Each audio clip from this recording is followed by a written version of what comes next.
Hi, everybody. Welcome back to the Winter Hematology Update at CARE. I'm John Curvilla from the Princess Margaret Cancer Centre in Toronto. We're going to be doing a panel session now talking about aggressive histology, non-Hodgkin's lymphoma, and the presentation from Martin Hutchings from Copenhagen. I'm David Hodgson. I'm also from the Princess Margaret Cancer Centre in Toronto. And I'm Peter Anglin from the Stronach Cancer Centre in Newmarket, Ontario. All right, so to get right into it, Martin covered a lot of ground with a bunch of presentations looking at various novel therapies in development in DLBCL. And I think he highlighted two very interesting abstracts that he presented towards the end of his talk, but I think we'll start with those. So the first one was Zuma 12, and Zuma 12 was a single-arm trial where they took high-risk diffuse large B-cell lymphoma. And this could be the patients that we worry about a lot, those with double hit lymphomas, but also patients that were high risk by IPI. And in particular, they had to have an abnormal PET scan interim that was done following 2 cycles of R-CHOP chemotherapy. Now, there are data out there from European groups that have highlighted the prognostic value of PET2 as a biomarker. It hasn't really become standard of care in Canada as yet, but this was one of the criteria set out in the trial. And based on that inclusion, those patients then would have cells collected and then go on to have a conventional CAR T procedure using Axi-cell, the Kite product. And so with that as the lead-in, what do you guys think about that as a strategy in a single-arm trial to look at CAR T in high-risk DLBCL? They're extremely high risk. We know that. The one point I would make, John, is not all Duvel 4s are the same, right? I mean, we use this Duvel 4/5, and it's not a black and white, but this was, I take it, there's probably central review here, et cetera. But I know that's one of the challenges we have with, particularly in the Hodgkin's group of patients. But we don't have a lot of options for these patients. It's a tough group. And so the toxicity profile and long-term data is really going to carry the day here. It's early days in reporting. And what do you think from a design standpoint, Dave? Like, do you feel that you can kind of learn enough from this type of a trial when it's single arm to kind of benchmark if you're actually doing anything useful? Yeah, I mean, well, first of all, I think it's exciting to at least try to move towards a response-adapted approach to treating diffuse large B-cell lymphoma in the way we have been treating Hodgkin lymphoma, as compared to just, everybody gets 6 cycles of R-CHOP. One reservation I have is I'm not sure that the data that supports the prognostic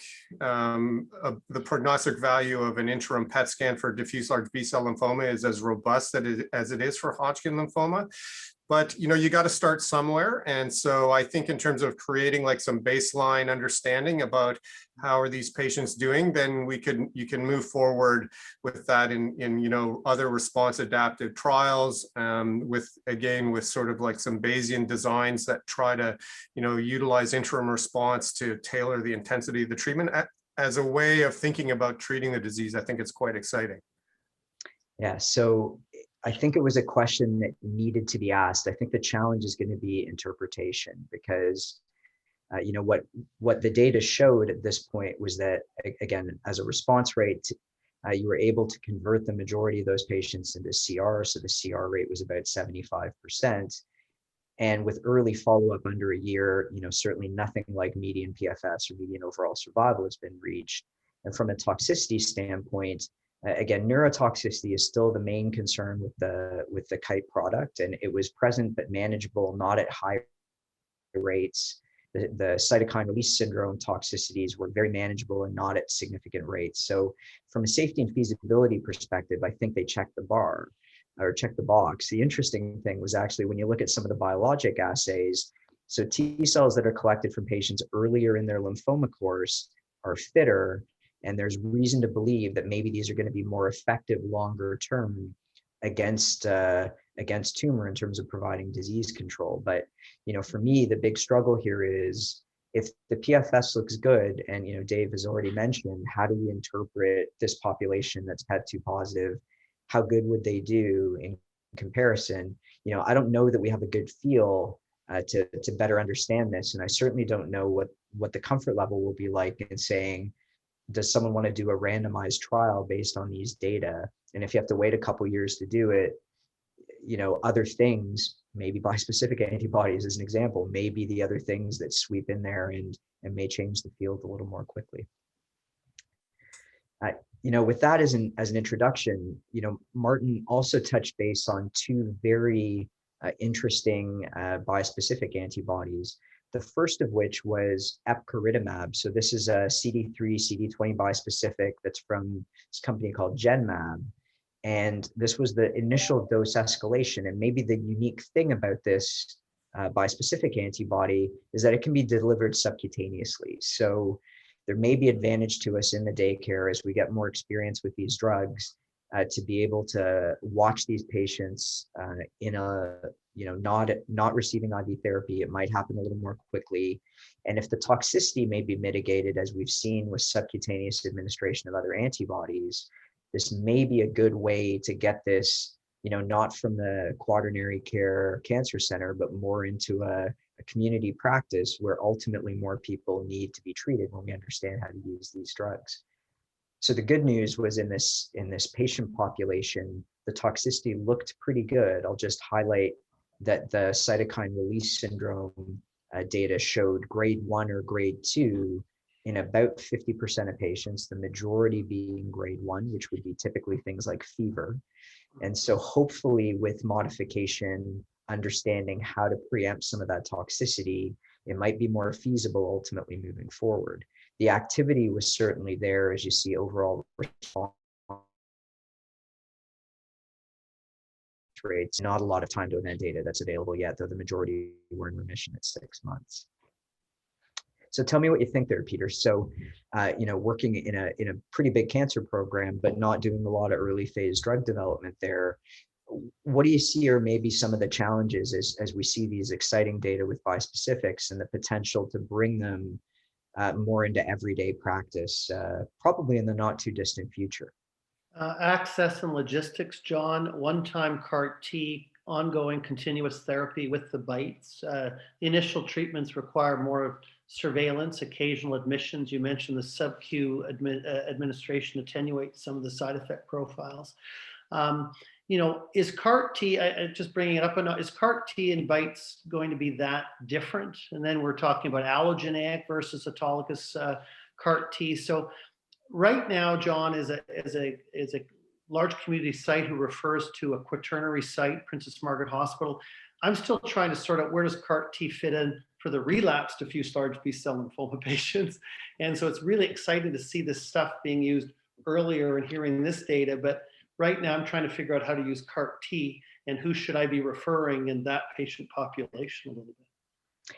Yeah, I think it's a great comment, Peter. My sense of things now is with the data that we have available with CAR T in the place where it is currently third line, it really has become the gold standard. And because we believe that there is the potential for cure in that population with patients in remission beyond 3, 4, and 5 years from the pivotal trials or early data, that really is the gold standard. I think, Zuma 12 is a great example of how trying to move it earlier, potentially into the frontline setting, was a little more challenging. And now with CAR T, the randomized trials have largely been done in the second line setting versus autologous transplant, and we'll need to see how those play out. To me, I still see the opportunity for bispecific antibodies, and they do look active enough to look at a design in the frontline setting where you can randomize, because the convenience, it's off the shelf, it's easy compared to having to manufacture a cell product. I think that's a good place for them. And, CAR T is active and is already a step ahead in development, but I think the logistics may make it very challenging to get them into the frontline setting. The other study that he highlighted was one of the Roche Genentech compounds called glofitamab. And what they really showed there, again, was looking at this bispecific, which is formatted a different way than some of the other antibodies. But what you see, using a step-up dosing, you can mitigate some of the early toxicity. So the cytokine release, et cetera, is usually seen the first or second cycle that you give the drug and very little thereafter.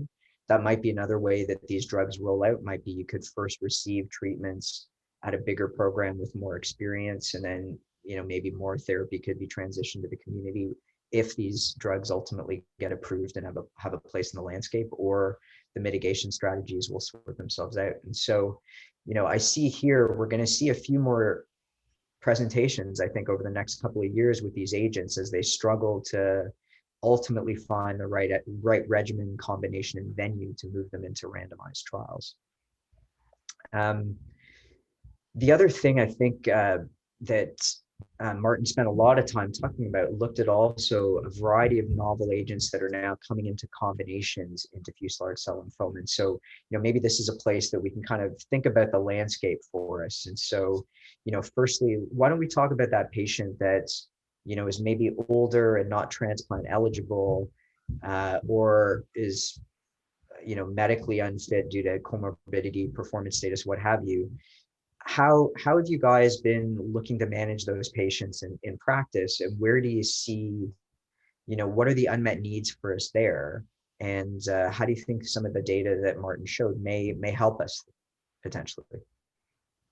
I mean, for the systemic therapy side, those patients generally have been getting moderated dose GDP, and some of them can go into remission, and they can do very well for a long period of time. They may be 77 with a couple of comorbidities. And then when they progress 9 or 12 months later, you wonder, could you have done more to cure them? And that's the interesting group that we're trying to decide now. We're giving them GDP, and I'm asking people at the transplant sites, are these patients eligible for CAR T quickly, who's not getting to CAR T? We've generally used, I think, moderated dose GDP has kind of become a standard palliative/salvage regimen for that older patient. I don't know, David, what you're seeing. Well, certainly in the upfront setting, dose-reduced R-CHOP is, there needs to be some improvement on dose-reduced R-CHOP as the way of handling an elderly patient who can't tolerate full R-CHOP. And so if some of these agents can be brought into that space of dealing with the elderly frail patient, even in the upfront setting, I think that would be worthwhile.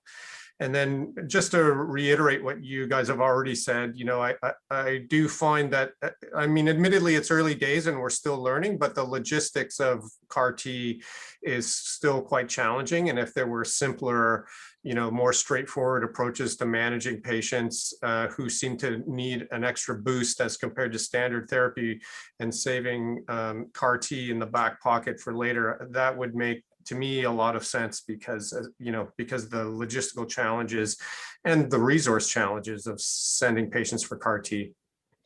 Yeah, I think Martin was a bit strategic when he picked the other two abstracts to show. So the first one looks at another sort of a novel antibody drug conjugate called Lonca-T, or Long-Castuximab Tesirine. So this is a cousin drug to a drug that's being developed in Hodgkin's lymphoma. So that one targets CD25, this one targets CD19, and looked at a study where it was given in combination with ibrutinib. And so we know, ibrutinib has relatively modest activity in DLBCL, a little enriched in the ABC subtype given the mechanism of action of BTK inhibition. And so you get a signal here that you can see a response rate of around 60% potentially, including patients with mantle cell lymphoma. But when you look at the large cell lymphoma patients in total, again, the response rate ends up being just under 60. The CR rate is around 30% or so. And so, I'll put it to you, before CAR T and bispecific antibodies, we would have looked at that and been blown away if you saw a regimen beyond second line with a response rate of 60%, outpatient, relatively well tolerated. So, given what we've just talked about, there are these populations that we struggle with. I think there is opportunity for these types of drugs that are a little easier than CAR T or bispecifics to find a home. John, just within that, just to making the point about the differential response rates of the ABC versus germinal center subtypes as well in that study. And yes, can we, get the best literal bang for our buck going forward? is that going to evolve? And we've seen that in a number of therapies for diffuse large B-cell lymphoma, but it really hasn't landed in the clinic day to day where we're making a decision based on that important biological parameter.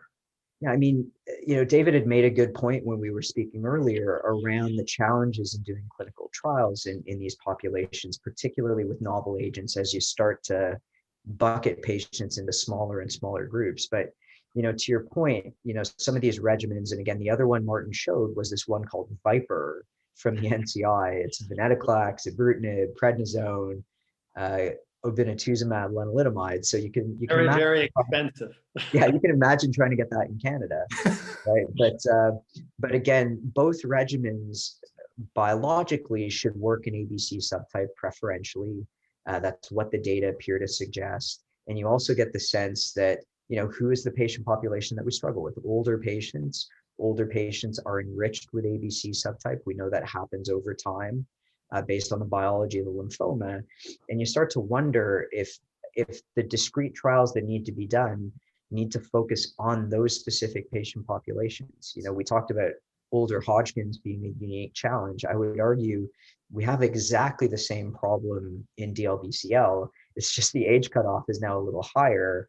And in this case, we seem to have many more agents potentially available than what we do in Hodgkin's. So, maybe I'll put it to you, Dave. Like, do you think we're never going to get these things approved in Canada and funded based on the types of trials that are going to be done in the US? So do you think there's a path forward for us here?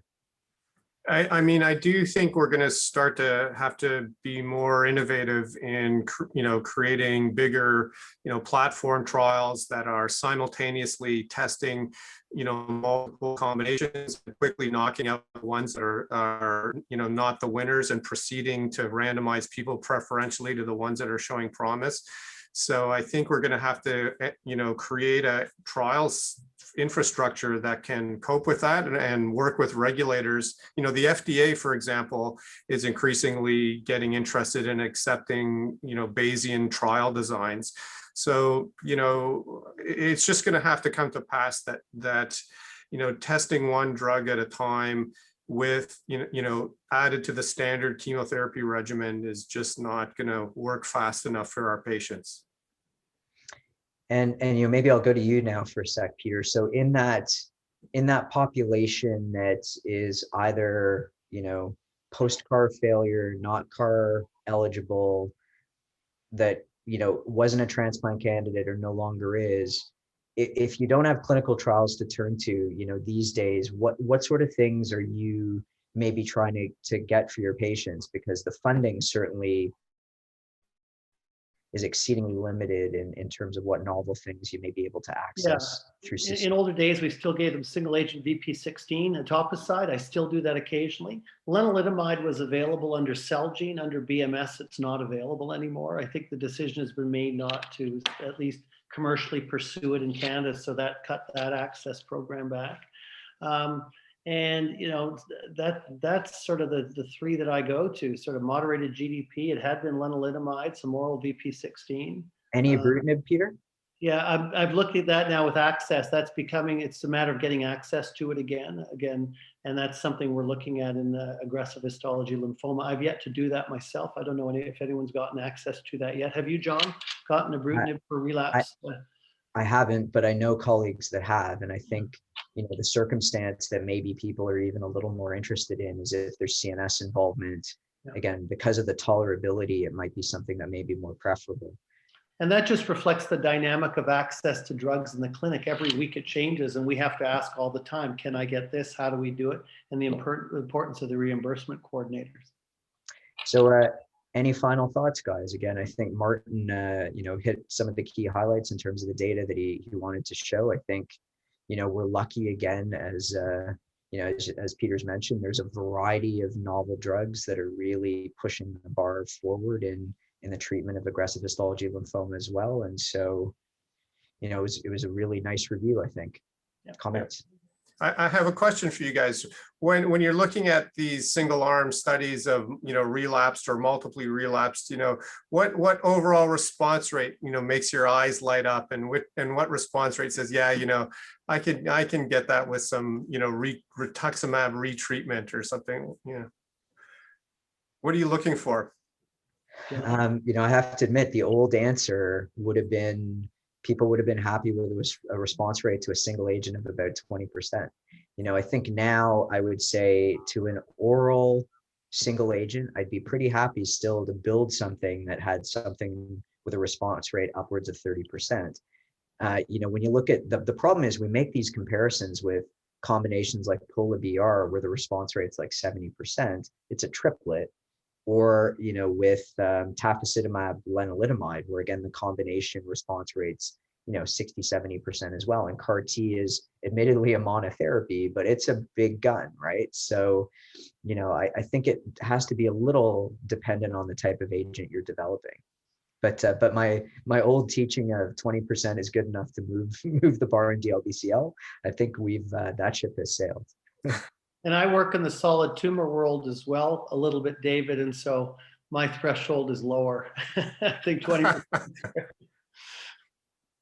All right. Well, with that, we'll bring the session to the close. And again, thank you everybody for your attention. Thanks, John. Thanks, John.